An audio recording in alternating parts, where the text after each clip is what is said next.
If you think that there's no good men out there, you're never going to meet anyone. No, no man is going to accept you who you are. If you tell yourself these like negative storylines, then you're accidentally manifesting exactly what you don't want. Can we do it?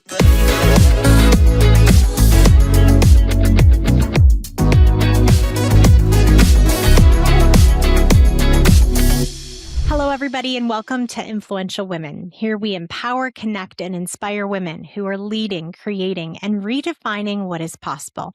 I'm your host, Jody O'Brien, and today we are joined by Anna Morgenstern. She's a top New York City matchmaker and dating expert who's been helping men and women globally find and maintain relationships for over a decade. Anna has taken what is traditionally seen as something personal and intuitive and turned it into a true business, building a brand and scaling her expertise in a $1.5 billion matchmaking industry. She's not just a matchmaker, though. She's created a system, a methodology, and a business around understanding human behavior and relationships at a very high level.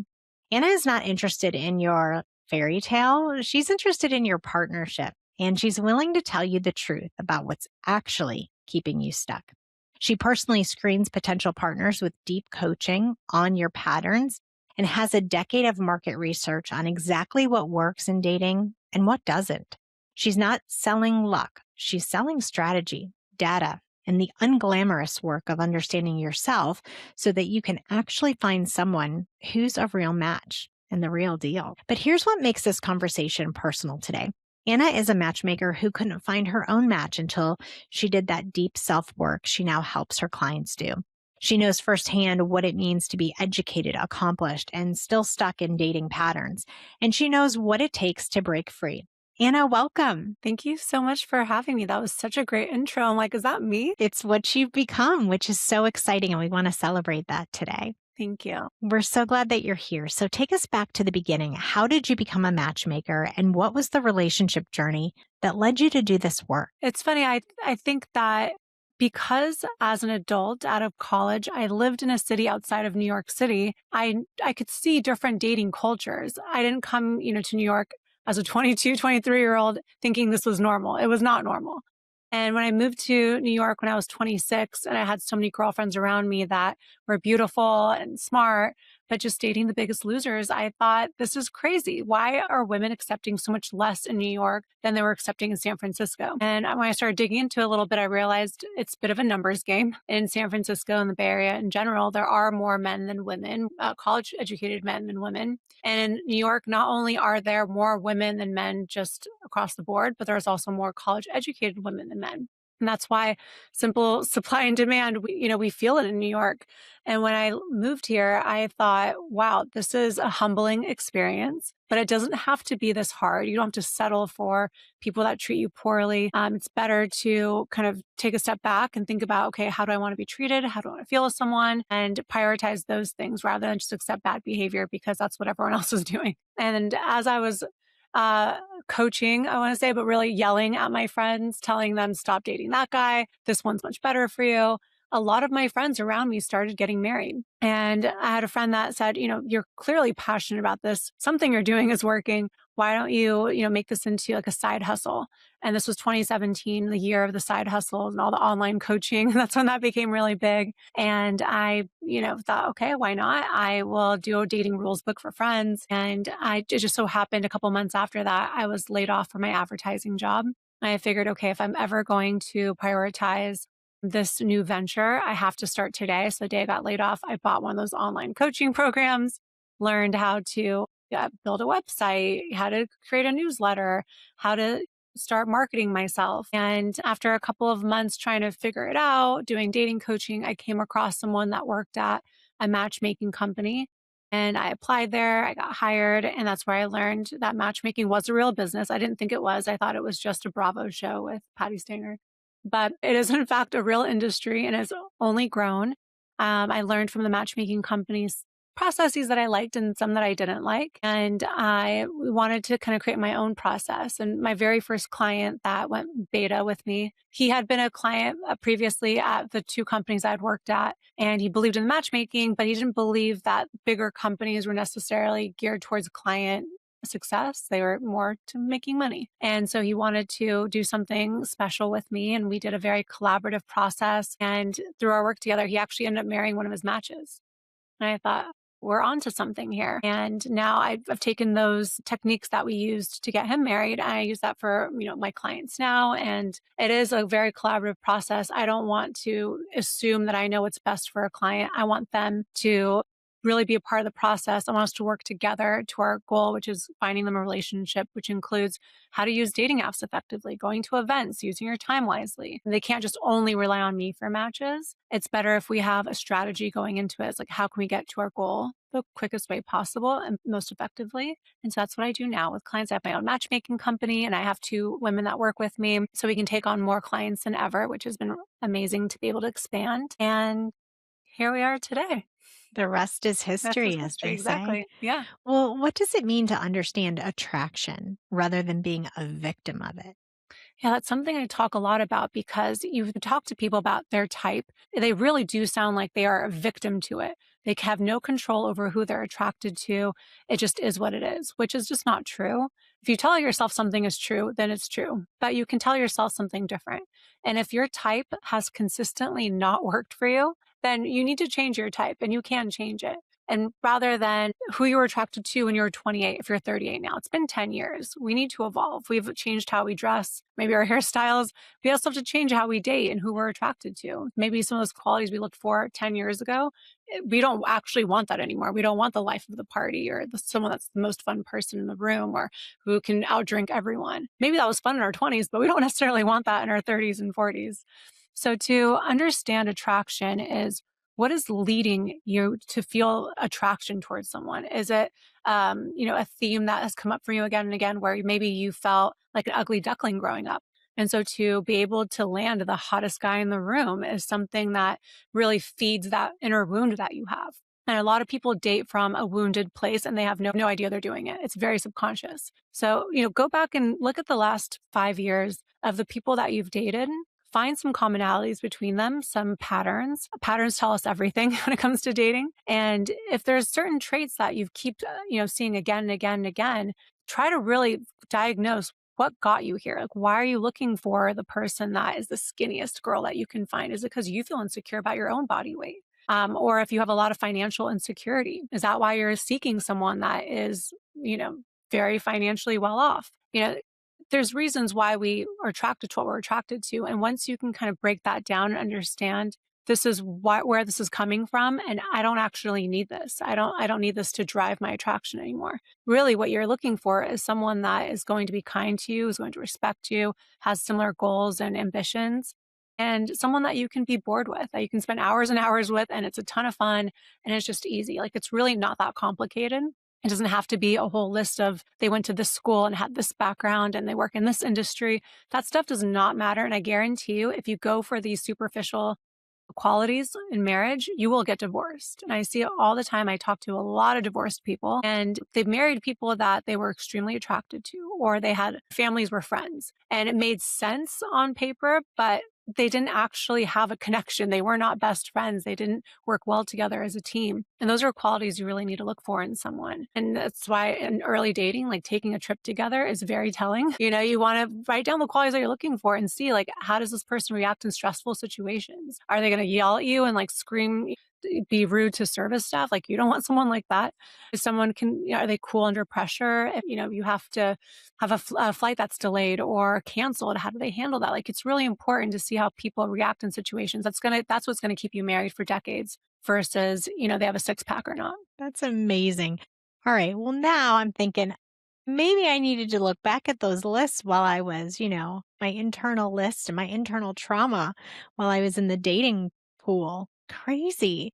So you work with high achieving women across industries, but what patterns do you think that you see professional women repeating in their relationships? And why do those patterns feel so hard to break? There are a few patterns that I see again and again, especially with high achieving women. Sometimes they are so high achieving in their professional life that they just do not speak up for themselves in their personal lives, and they'll allow someone to bully them, walk all over them, be abusive even.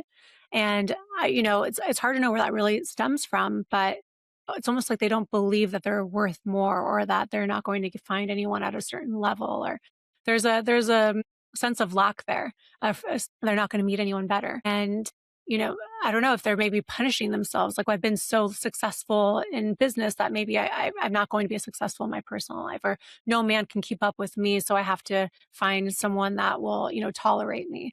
I'm a lot, almost say like I'm too much. I'm a lot. And they tell themselves these stories, and that energy, it's you're going to attract someone who's also seeking that. And like a lot of women that I work with that are mental health professionals, they tend to find men that have severe mental health issues. And in some ways, it's compatible in a way because they have a lot of empathy and compassion, and they understand the people that come from that space. But again, that's a lot to put on someone, and you want to be with a partner, not really a dependent. But on the other side of that, with high achieving women, I noticed that they want an equal to them, exactly like a twin, basically. And in dating, really, you're not going to marry your twin. That's actually not going to give you long term success. You need someone who complements you where you're not as strong, and you complement them when they're not as strong. And so you find someone that's exact. You're an alpha, they're an alpha. You're a CEO of a company, and they're a CEO of a company. Like that. That tends to not be a good match. Most of my male clients that are at that level, they actually don't want to compete with someone and don't want someone at that same level. They want someone who's going to be a good mother and who's going to have some of those softer qualities. But on the female side, they really want someone that's at the same level. And so I tell them, like, what if he is a furniture maker and he has his own company and he's successful in his own right, but it's a completely different industry than you. You're not competing, and he's something a little bit more creative where you're not as creative. Like, that would be a really interesting match to me. But for whatever reason, these alpha women, they want someone out to alpha them. And I'm thinking, like, you put two alphas in a ring, they're going to butt heads. And it's okay to be an, majority of alpha energy, because obviously we all switch back and forth from masculine to feminine energy every day, all day. But if you're prominently in your masculine energy, then a man who's more comfortable in his feminine energy would actually be a much better fit for you. So you just have to kind of think, like, what makes sense. Like, think the yin and yang. Like, there's energies with people. There's we have to make sense for them. Like, you can't just say, like, well, I want this and I'm not willing to compromise who I am for that. We have to fit one another. You talk about elevating yourself to attract a better partner. But for women in building a career and a life, what does that elevation actually look like? And why does it even matter? Right. To elevate yourself, it doesn't mean you need another degree from, a school or that's not necessarily what it means. To elevate yourself really is a mindset. And I think a lot of women and men as well, but a lot of women, it really starts with that. Like, if you think that there's no good men out there, you're never going to meet anyone. No man is going to accept you who you are. If you tell yourself these like negative storylines, then you're accidentally manifesting exactly what you don't want. So it starts with mindset. You really have to elevate your mindset and kind of connect to your more spiritual self, where you believe that there is someone out there for you, believe that you're going to have the family of your dreams and it can all work out together. And it doesn't have to be career or family, but you have to understand, like, there have to be trade-offs. If you're only going to be working, 80, 90 hours a week, and you travel every other week with friends, you're not making time for your personal life. That's the trade-off.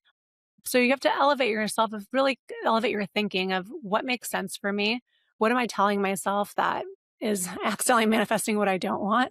And do I actually have the mental, physical, and emotional space to bring another person in? If you're just saying you want a relationship, but your actions don't match that, then you're not going to get a relationship. So to elevate yourself is make your actions match your thoughts and true desires. And a lot of that I really think is spiritual work. And it doesn't necessarily have to be something religious, but I do think that, giving back to your community, however that is, whether it's volunteering or even, calling a friend when they're having a tough time and checking on family members, doing things outside of yourself, I think is like the important first step, where that just raises your self-esteem. Like, that's the easiest thing that you can do just to make yourself feel a little bit better, especially if you're stuck feeling like, life is hard, things are really tough around you. So just doing things that just make you feel better about yourself, that's really the best way to elevate. And as your self-esteem grows, your confidence grows, the types of people that you will be attracting will absolutely change. People connect to energy. That's why with dating apps, of course, you see a couple of photos and some information, and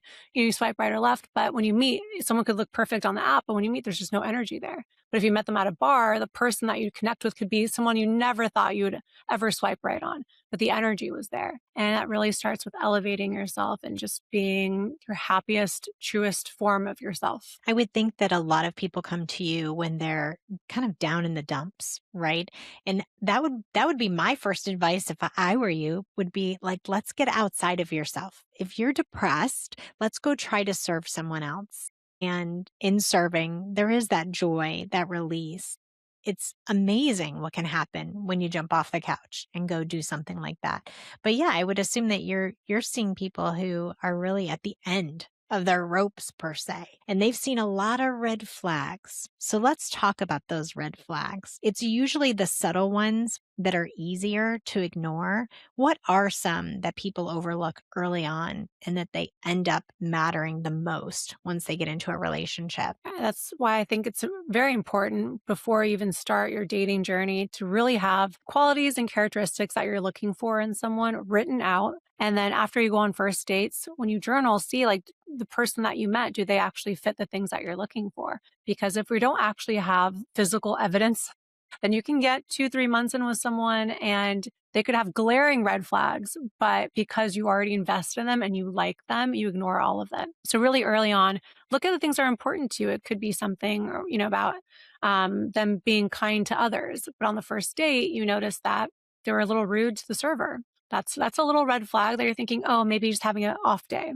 But honestly, like he's showing you who he is. And then it could be something of, if family is really important to you and you want to have your own family, you want them to be close with their family, and they mention they haven't spoken to anyone in their family in 3 years. But I think a lot of women will say, oh, well, you never know the circumstances. There could be, maybe it's not his fault. We tend to, find excuses for people that we like. But that's why, have your list and stick to it. And when you meet someone, see like where do they match and where they don't. And if they have a little bit of a red flag, then you need to keep your eyes open for that and, give them another date if you want. But I think a lot of people would say they wish they would have listened to their initial gut reaction, but just see how you feel with someone. If you feel good in their presence, that's usually a good sign. Your body always knows.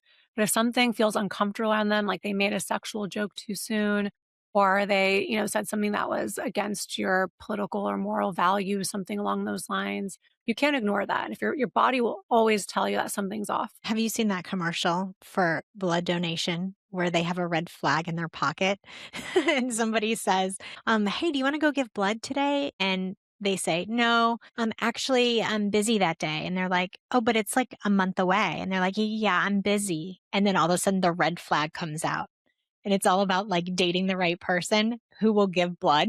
That's genius. I haven't seen that. I'm going to You Google have that. to go see it. It's amazing. It's really amazing. Well, I want to switch gears for a second. I'm going to ask you some rapid fire questions. So, like, this is like one word or less answers. So, just go with your instinct. You know about that. And don't overthink it. The first one is instant chemistry or slow build. Slow build for sure. Red flag you should never ignore. Rude to servers. Ooh. Biggest mistake women make in dating. Too picky. Biggest mistake that men make. Leading with their body. Is the spark overrated? Yes. First date, drinks or dinner? Drinks. What matters most, timing or compatibility? Timing. And should women make the first move? They can do like the handkerchief drop, like a hint at a first move, but a man's got to follow through. Not like throw their handkerchief like into the street and see if they go get it. They can hint at it. They can start the conversation, but a man's got to, I make love the that. move. I love that. So is closure necessary? I think closure is something that was invented by someone because no, I think you give yourself closure. No one can make you feel any kind of way. Only you control your feelings. And when you give power to someone else, you're taking power away from you. And if you need closure on something, write a fake letter to them, burn it, anything like that. But don't say anything to them. So they're not worth your dignity. It's not worth for them to think that they have this kind of power on you. Take the power back. I love that. Well, as an educated, high achieving woman that you are, who actually makes a good partner for you? That was something that I did not know for a long time.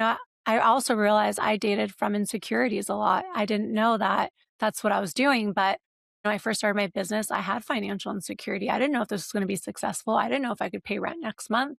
I didn't know if this would last a year. Now it's been almost a decade. But I was dating people that I thought would be really stable. and it could be like The Rock, and they were very financially secure and da, but then I realized those guys, they all were spending way more than they're even making, and they were not actually financially responsible. They just appeared like they had all this money because they're very flashy. And I realized, oh, I don't want that kind of person. Really, what I wanted was someone who understood the entrepreneurial spirit and would support me in my business, and he would have a business I could support him in.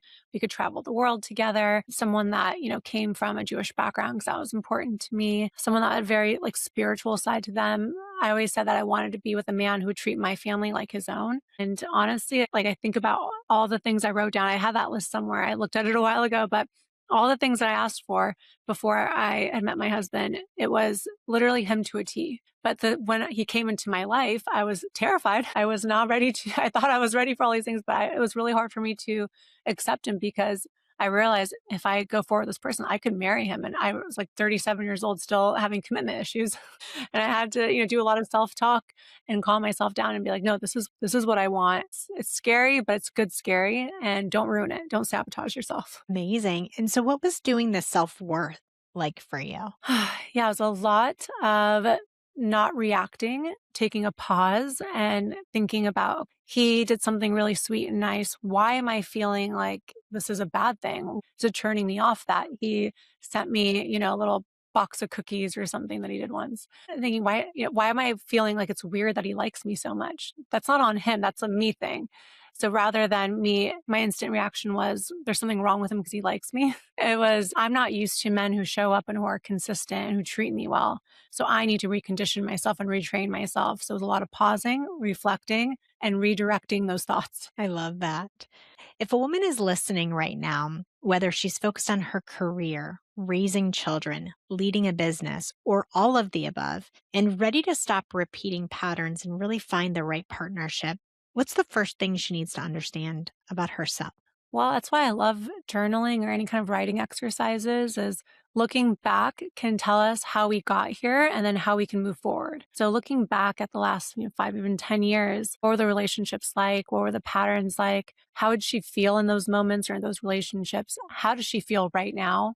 Where is she at this moment? Who would be a good fit for her right now? And then what steps can she take to meet that kind of person? Like, joining different groups or going to events or communities, a dating app or hiring a matchmaker. What can you do to get to your end goal and staying true to those characteristics that you outline and not diverting from that and not forgetting like, just because we had our mistakes or things that were made in the past doesn't define who we are now. And anything can happen in the future, literally anything. You can meet someone tomorrow and your whole entire life could change. My goodness, how inspiring. Well, Anna, thank you so much for being here and honestly talking about your journey. What you're doing, helping women see their patterns, elevate themselves, and find real partnerships, that's exactly what Influential Women, of course, is all about. It's not just about success in our career, but it's about building a life that actually works. If you've enjoyed this episode, please subscribe, leave us a review, and share it with a woman in your life who needs to hear this because every conversation about what's really blocking us, whether it be in dating, in business, in life, it strengthens us. So until next time, I'm Jody O'Brien, and this was Influential Women. Keep showing up, keep leading, and keep building the life and partnership that you actually deserve. Can we do it?